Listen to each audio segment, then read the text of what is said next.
Have you ever lost sleep over something you desperately wanted, only to look back years later and wonder why it mattered so much at all? Have you ever held onto a relationship, a job, a title, or an image of yourself so tightly that you almost could not breathe, and yet deep down you knew it could vanish at any moment? Welcome back to the channel, my friend. I am really glad you are here. Today we are going to walk into a topic that can feel uncomfortable at first, but if you stay with it, it has the power to change the way you look at your entire life. In the original text that we are expanding from, there is a powerful reminder: everything we possess and cling to in this world is like drifting clouds. It looks solid for a while. It has a shape. It can even cast a shadow over us. But sooner or later, it dissolves back into the sky. We all know this in theory. We know we cannot take money, status, or possessions with us when we die. We know our bodies age, our roles change. The people we love will eventually leave or be left. But knowing is not the same as really seeing. Our minds still grab. We still fear loss. We still believe, on some level, that if we can just hold things tightly enough, we will finally feel safe. In this video script, we are going to look very honestly at that grabbing. We will ask what you are clinging to right now, and whether those things will still matter 10 years from now. We will explore what happens to your destiny when you loosen the grip and start treating life like a sky full of moving clouds rather than a stone wall that must never change. We will do this not through abstract philosophy, but through stories that feel real and familiar. We will visit a man who grew up poor and finally became rich, only to be trapped by his own greed. We will meet a creator whose whole sense of worth is tied to appearance and online numbers. We will sit with an older mother who seems to have let go of everything, but is secretly held by one last attachment. And we will walk beside a few practitioners who actually live this cloud-minus-like life in simple, grounded ways. Along the way, we will weave in some key spiritual ideas like cause and effect, impermanence, emptiness, compassion, and practice. We will also draw on classic Eastern wisdom, like the image of using things but not being used by them, or the idea that the wise person worries less, not because they are careless, but because they see through the shifting nature of the world. Let us start with a story many people quietly fantasize about: the story of someone who goes from poverty to wealth. There is a man we will call Alex. Alex was born in a very poor family. His childhood memories are not of toys and vacations, but of cold winds sneaking through cracks in the old windows, of wearing the same sweater for years, of watching other kids throw away food that his family would have carefully saved, while other people picked the best fruit in the market. His parents waited until almost closing time, when the bruised and nearly spoiled pieces were sold for very little money. The deepest impression from his childhood was not just physical hunger. It was the feeling of being small and powerless. When classmates compared new shoes or talked about expensive gadgets, he laughed along, but inside he silently told himself, "One day, I will not be the poor kid. One day, I will have so much money that I will never need to worry again." That vow became the fuel that pushed him through school and into the working world. He studied hard, worked longer hours than anyone else, threw himself into business ventures, failed, tried again, failed again, and kept going. By his mid-30s, after years of stress and hustle, he finally hit what people like to call success. He bought an apartment, then a bigger apartment. He bought a car that turned heads.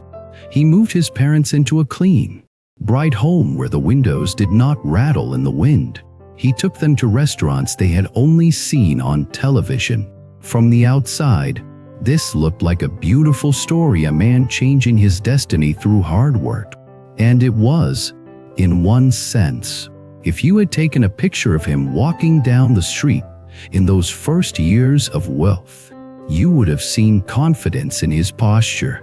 He told himself, "I made it. I escaped poverty." But life has a way of revealing what you are truly attached to. At first, his money brought genuine relief. Bills were easy to pay. He did not wake up sweating over rent. He could buy decent shoes without calculating how long they had to last. Yet, little by little, something shifted. He started checking his investments obsessively. If the numbers went up, he felt excited and proud. If they dipped even a little, panic took over. He began comparing himself to richer friends. Before, he had compared himself to people who had enough to eat. Now he compared himself to those who owned multiple properties, big companies, and vacation homes abroad. He spent more and more money, not on what he actually enjoyed, but on what signaled success: specific brands, specific neighborhoods, specific types of parties. He thought he was enjoying his wealth, but much of the time he was just trying to escape an old fear of falling back into scarcity. Then came the turning point. One year, a global crisis hit. Markets shook. Real estate values dropped. A major business partner backed out of a deal at the last minute. Several of his investments lost value quickly. He was not going to become poor overnight, but he was going to lose a significant portion of what he had built. The reaction inside him was way beyond the actual numbers on the screen. His body reacted as if he were that little boy again, shivering next to a cracked window. His mind screamed, "This cannot be happening. I cannot go back. I cannot lose what I gained." He stopped sleeping. He snapped at his wife and children over small things. He refused to go out with friends, scared they would ask about his situation and secretly judge him. Every conversation became an opportunity to reassure himself that he was still successful, still ahead, still safe. One evening, his father walked into his study and sat down quietly. The old man looked at his son's tense shoulders and said, very gently, "When you were a child, we had almost nothing. But we laughed more than you do now. Your fridge is full, but your heart looks empty. What exactly are you afraid of losing?" Alex wanted to argue. He wanted to explain about market conditions on risk and responsibility, but something in his father's simple question cut through the noise. What had he been afraid of losing? If you stripped away the numbers and the luxury, there were only a few core things: his sense of identity as the successful one, his pride at having overcome his past, his imagined safety in the form of money. In that moment, he saw something painful but liberating. He had not escaped poverty. He had simply built a richer cage. His body no longer froze from cold wind, but his mind was frozen by fear of loss. His whole sense of self was tied to something that could rise or fall based on factors outside his control. The wealth that was supposed to make him free had become another form of attachment. He realized that if he kept living like this, it would never be enough. Even if he recovered his losses and doubled them, the fear would remain. Because the root of the fear was not the external numbers. It was the belief that his worth and safety depended on what he owned and what others thought of him. This is where the idea of floating cloud life comes in. Spiritual wisdom does not say money is bad. It does not say you should be careless about survival or irresponsible with your family. But it asks you to see clearly money is like a cloud. It appears, changes shape, and disappears.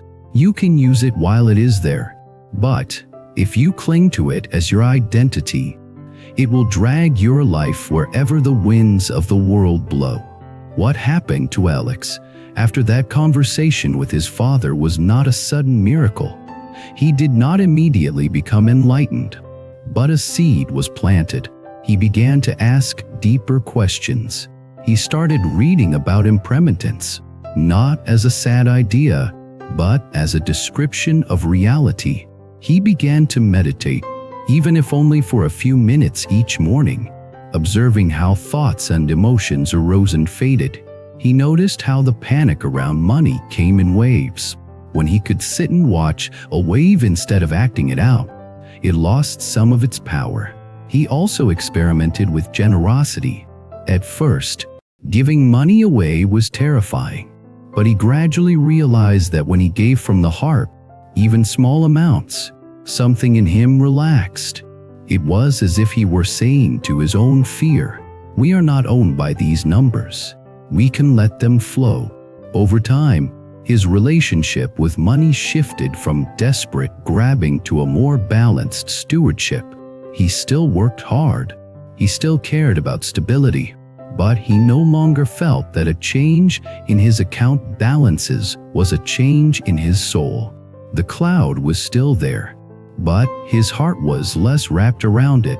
Now, you might be thinking, that is easy to say when you already have money. What about people whose basic needs are not met yet?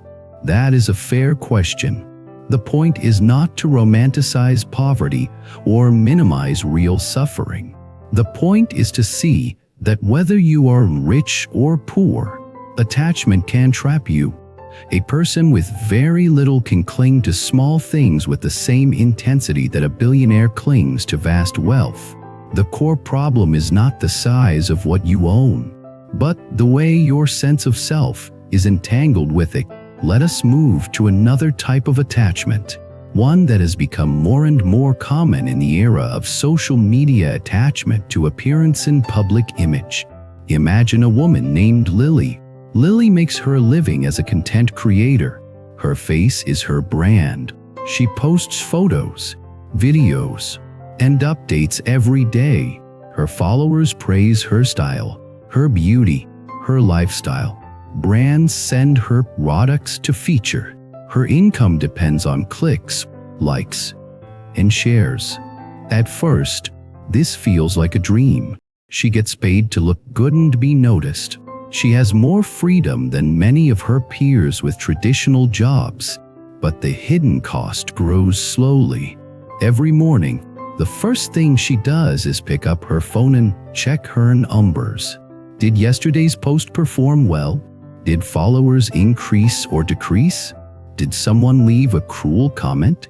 A surge of likes gives her a hit of joy. A drop in engagement throws her into anxiety. Her relationship with her own face becomes fragile.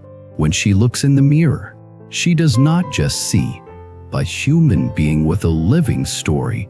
She sees content. She sees angles, filters, and potential flaws that might cost her attention. One day, she scrolls back through her older photos and notices how much her appearance has changed over just a few years. This should not be surprising. Everyone changes, but for her, change feels threatening.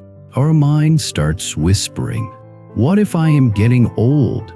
What if people move on to younger faces? What if I become irrelevant?" She starts researching cosmetic procedures at 2 in the morning. She cuts calories more aggressively. She spends longer hours editing photos, smoothing skin, adjusting light, curving her body subtly so it looks closer to a certain ideal. Her followers still praise her, but her inner dialogue grows harsher. Then something happens that she did not plan. A new platform becomes popular. A new wave of creators, younger and even more on trend, captures the attention of her audience. Her growth slows. Some of her longtime followers drift away. The panic rises. For a few months, She doubles her efforts.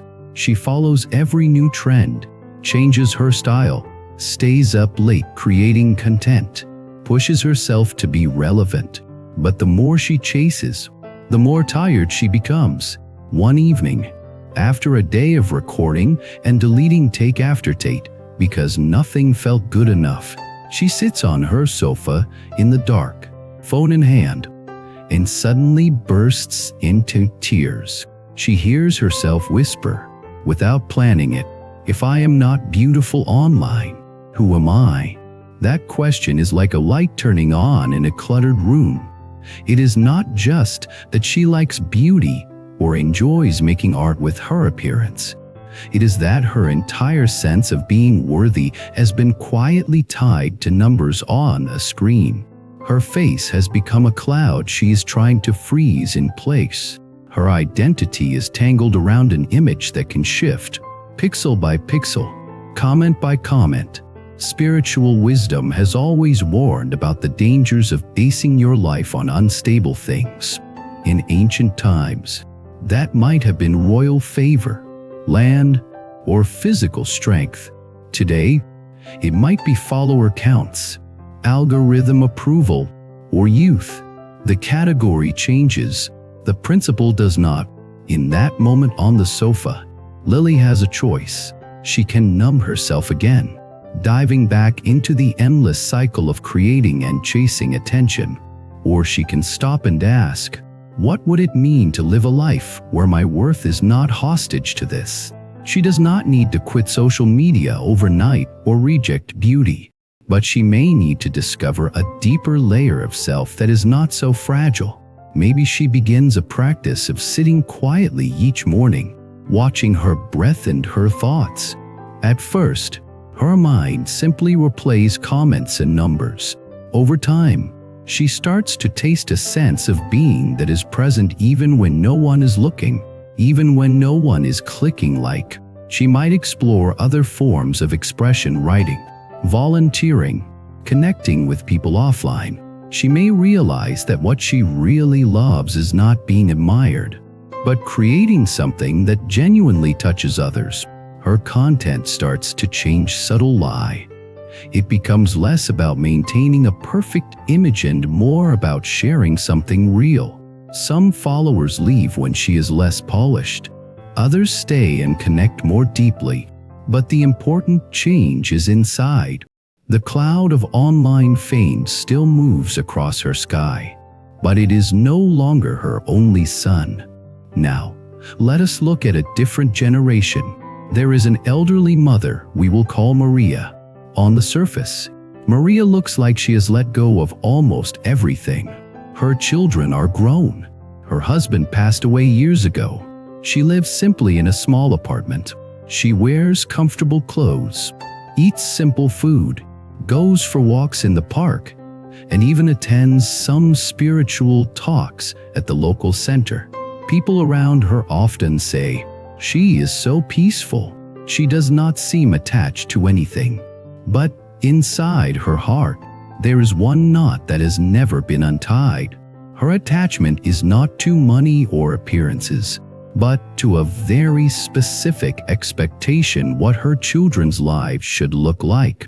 In her mind, she carries a script. Her daughter should be married to a certain kind of person, have a certain kind of job, live in a certain way. Her son should make certain choices, behave in certain ways, and take care of her in her old age in a particular style. Whenever her children make decisions that do not match this script, Maria smiles on the outside, but inside she feels hurt and angry. She tells herself she has sacrificed everything for them. She raised them, fed them, worried about them, and now they are ungrateful because they will not live exactly as she imagines. She says she has let go of many things in life, but in truth, she has simply shifted all her attachment into this one thing: the need for her children to fulfill her idea of what a successful life looks like. One day, during a gathering at the spiritual center, the teacher guides everyone through a reflection.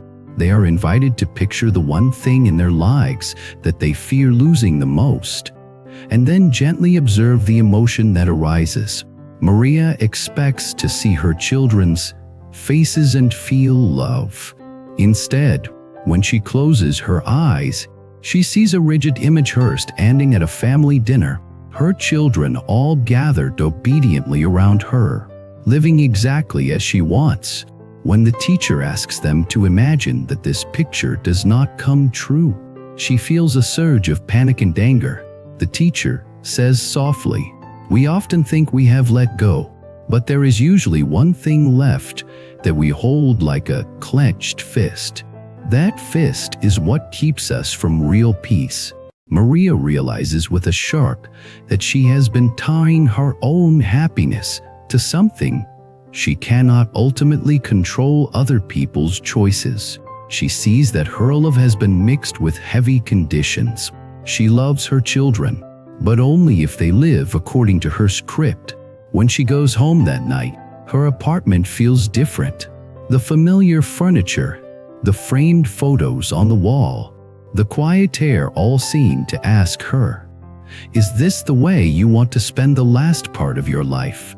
Fighting with reality, she sits down and breathes. She remembers her own youth, the times she did things her parents disapproved of, the times she longed to be seen as an individual, not just as someone's child. Slowly, a softer feeling arises. She whispers, "I want my children to be happy, but I do not own their lives. My picture of happiness is not the whole sky." Of course, she does not transform overnight. The next time her daughter mentions a decision Maria disagrees with, her old frustration flares up. But now she has awareness. She notices the flare and recognizes it as the last cloud she has been clinging to.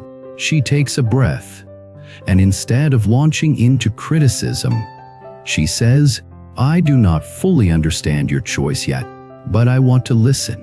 In that moment, her fist loosens a little. From the standpoint of destiny, this is huge. When a parent releases the demand that children live as extensions of their own unfinished dreams, they stop passing along a heavy psychic burden. They break a chain of control that might have been active for generations. Let us now turn to practitioners, people who actively use spiritual practice to embody this floating cloud view of life. Imagine a man named Jason, who used to be fiercely ambitious. He believed that if he could just hit certain milestones before 40, his life would finally count. Buy property, get promotions, collect titles, be recognized as a success. He followed productivity hacks, leadership seminars, and motivational slogans like commandments. For years, it worked. He checked box after box, but each achievement quickly faded into the background. The next goal arose and replaced it. He began to notice a strange emptiness after each celebration. He would feel high for a few days, then restless, then driven again. One day, at a leadership retreat, a guest speaker introduced a very different lens. She asked, "How many of you remember exactly what you were obsessed with 10 years ago? How many of those obsessions still matter deeply today?" People laughed nervously. She continued, "If you know that most of what you are clinging to right now will dissolve or transform in ways you cannot predict, why are you trading your peace for it? What kind of success is it if your heart is always strained, your relationships neglected, your mind never at rest?" That question stayed with him. Months later, after a period of burnout that landed him in the hospital, Jason began to explore meditation. At first, he approached it like another project, something to conquer, track, and optimize. But the very nature of sitting quietly, watching his thoughts, slowly softened that approach. He began to see that his entire identity was a string of thoughts about past and future, memories of past wins, imagined images of future accomplishments, fear about what others thought. When he paid attention long enough, those thoughts looked exactly like clouds. They appeared, floated through, and disappeared. The solid story of who he was in the corporate world was nothing more than a pattern moving through his awareness. This did not mean he had to quit his job or stop achieving. It meant he started to hold everything more lightly. He would still set goals, but he no longer believed that his entire worth depended on them. When he failed, he hurt, but he did not collapse. When he succeeded, he enjoyed it, but he did not treat it as a permanent identity. His colleagues noticed that he became less reactive when a project went wrong. He did not explode or sink into despair. He handled it. When he received praise, he said thank you, then returned to the work without clinging to the compliment. He had not left society to live in a cave. He simply changed his inner relationship to the clouds passing through his sky. All of these stories share one central insight: the things we cling to the hardest are usually the least reliable. So what do we do with this? Are we supposed to become indifferent, cold, or unmotivated? Are we supposed to abandon dreams, relationships, and responsibilities? No, that is another misunderstanding. Seeing life as a sky full of clouds does not mean you stop appreciating the shapes. It means you remember they are shapes, not the sky itself. Impermanence does not require you to stop loving people, but it calls you to love them more wisely, without trying to chain them to your expectations. Knowing that your possessions are temporary does not mean living in neglect, but it's a just caring for them without letting them define you.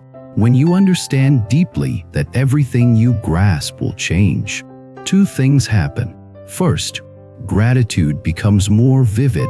You no longer assume that today's meal, friendship, health, or sunrise will repeat forever. You taste it fully now. A cup of tea becomes precious when you know it will soon be empty. Second, priorities become clearer. You begin to ask, if I look back in 10 years, will this matter? That question can cut through a lot of noise. For example, when you are about to enter argument over something small, you can pause and ask, in 10 years, will I be glad I chose to be right instead of kind here? When you are tempted to sacrifice your health for yet another overtime session, you might ask, in 10 years, will this extra work matter more than my body's well-being or my time with people I love? These questions do not mean you always choose the same answer. Sometimes, saying yes to a demanding project is aligned with your deeper values. Sometimes, choosing rest is the wiser path. The point is consciousness. Instead of being dragged by habit and fear, you look ahead a little and see which clouds are worth engaging with, and which can be allowed to drift by. Underneath all of this is the deeper ground of practice, the discovery that your awareness itself is like the sky. Thoughts, emotions, situations, relationships, possessions, identities, roles, and even this body all move and change. They come and go like weather, but the capacity to know, to be aware, is like an open space in which all of this appears. When you sit in meditation and watch your mind, you train yourself to experience this directly. At first, you are lost inside the clouds. Angry thought appears, and you are anger. Fearful thought appears, and you are fear. With practice, you start to see a gap. You notice, there is anger in my mind, instead of I am anger. You see thoughts rise and fall like waves. You realize that every story about your life, your family, your career, your relationships is something appearing in awareness. not the awareness itself. From that place, letting go becomes less dramatic. You do not have to tear things from your hands. You simply see that they were never solid to begin with. You can still care, still act, still commit, but you know, in your bones, that everything is moving. That is where real freedom begins, not in having nothing, but in being owned by nothing. So let us come back to you, right now, as you sit here. What is the one thing you are clinging to the most? It could be a relationship, a fear, a grudge, a dream, a self-image, a bank balance, a title, a role in the family, the need to be approved of, the need to be in control. If you imagine your life 10 years from now, can you be certain that this thing will still have the same shape? Can you be certain that it will even still be present? If the honest answer is no, then ask yourself, how do I want to hold it now? Knowing that, maybe the answer is to cherish it more tenderly, because you realize it is temporary. Hug your parents while they are still here. Tell your friends you love them. Appreciate your current health, even if it is not perfect. Maybe the answer is to loosen your grip. Stop demanding that your partner or children complete your script. Stop reading your job title as your identity. Stop sacrificing your mental health for numbers on a screen.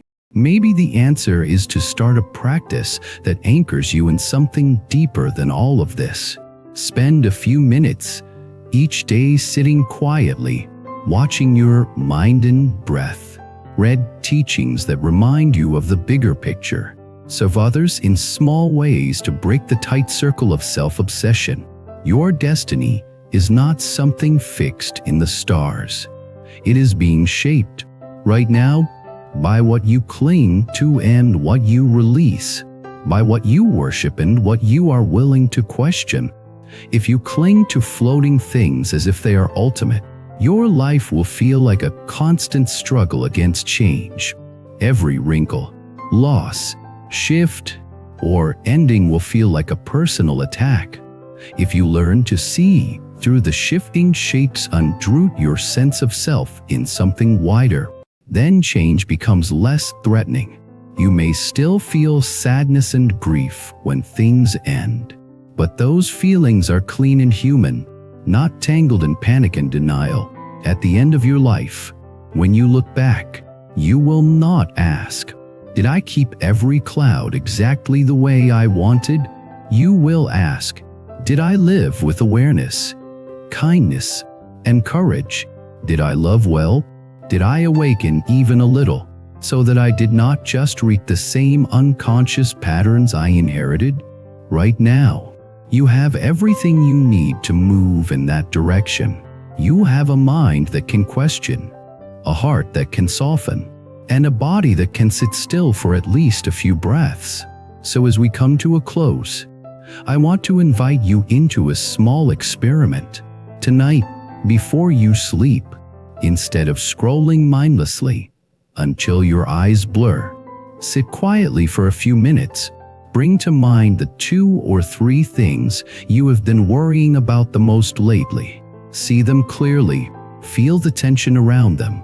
Then gently ask yourself, 10 years from now, will this matter in the same way? If not, how do I want to meet it today? You do not need to force an answer. Just asking the question will begin to loosen the knot. And if you feel moved to share, I would truly love to hear from you. What are you clinging to right now that you suspect may not last? Have you ever had the experience of losing something you thought you could never live without, and discovering that life went on, maybe even opened in new ways? What stories of letting go or failing to let go have shaped your path? Your experience is not small or embarrassing. It is part of the shared human story. When you share it in the comments, you may find that others have gone through similar struggles, and your honesty gives them courage. If this long reflection spoke to you, if it helped you see your own life from a slightly wider angle, I invite you to support this channel in simple but powerful ways. You can subscribe so you stay connected as we continue exploring themes like karma, destiny, compassion, and awakening in ordinary days. You can like this video so that it reaches more people who might need this reminder. And if you feel called to walk more closely with this community, you can consider joining as a member to support the time and heart that go into creating these teachings. Most importantly, whether or not you ever click another button, I hope you carry one small insight from today into your life. The things you hold the tightest are often the ones that hurt you the most when they change. You cannot stop the clouds from moving, but you can learn to rest in the sky itself. Thank you for spending this time here. May you find the courage to loosen your grip where it is hurting you, the gratitude to cherish what is here now, and the wisdom to root your life in something deeper than what rises and falls. Every person carries a certain energy. Your focus, your dreams, your purpose. Bracelet is a physical reminder of that energy. Symbol you wear daily that pushes you to stay grounded, balanced, and aligned. If one of the bracelets caught your eye, you can order it through the link in the description and check more powerful styles on our homepage store. Choose the one that strengthens your journey.